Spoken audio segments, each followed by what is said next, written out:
আসসালামু আলাইকুম। আজকে আমি রান্না করব বর্ষাকালের জাতীয় সবজি শাপলা চিংড়ি মাছ দিয়ে। প্রথমে লবণ হলুদ দিয়ে একটু ভেজে নেব চিংড়ি মাছগুলো হালকা পরিমাণের,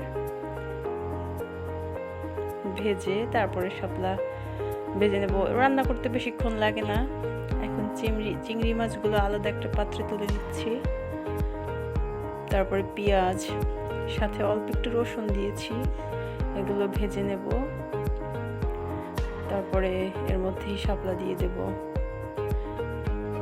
রান্নাটা সহজ, কিন্তু অনেকেই জানে না যে শাপলা কিভাবে খেতে হয়। আবার অনেকে শাপলা খেলে সেটা ছোটলোকি মনে করে, আবার অনেকে শাপলাকে অনেক ভালো খাবার হিসেবে দেখে। আমাদের এদিকে আমরা শাপলা অনেক মজা করে খাই। এখন এর মধ্যে লবণ হলুদ দিয়ে দিচ্ছি, কাঁচামরিচ।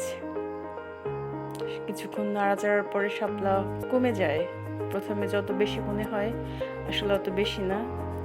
এই তো আমার শাপলা অনেকখানি কমে গেছে। এখন এর মধ্যে চিংড়ি মাছ দিয়ে দেব।